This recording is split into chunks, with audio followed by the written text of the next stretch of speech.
tricycle ang pangkaryada, palaging nasa kalsada, pasahero ang kasama.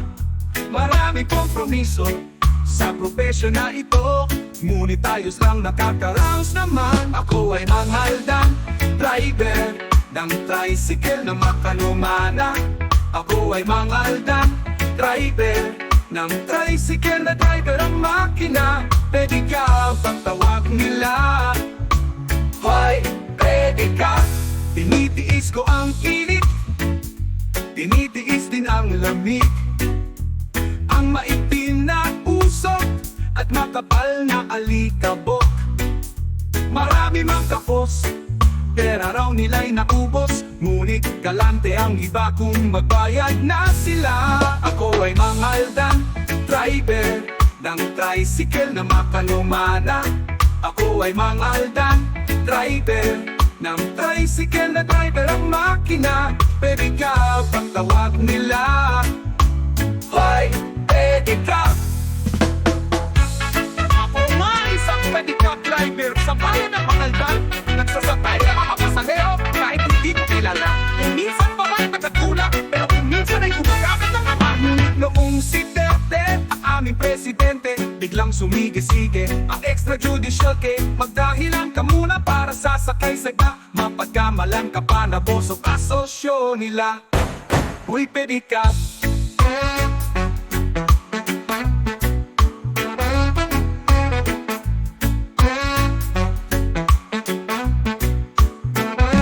Tinitiis ko ang init, tinitiis din ang lamig, ang maitim na usok at makapal na alikabok. Marami mang kapos, pera raw nila'y naubos, ngunit galante ang iba kung magbayad na sila. Ako ay Mangaldan Drayber ng tricycle na makanumana.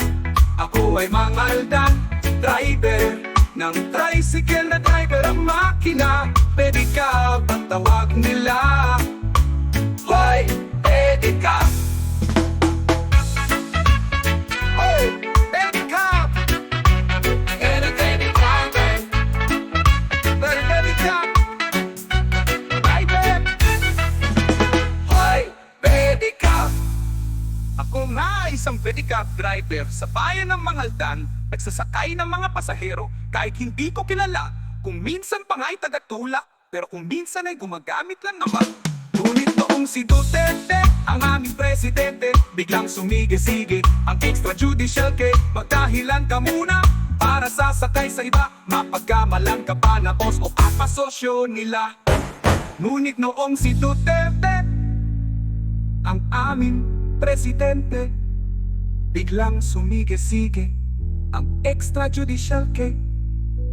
Magdahilan ka muna para sasakay sa iba, mapagkamalan ka pa na boss o kasosyo nila.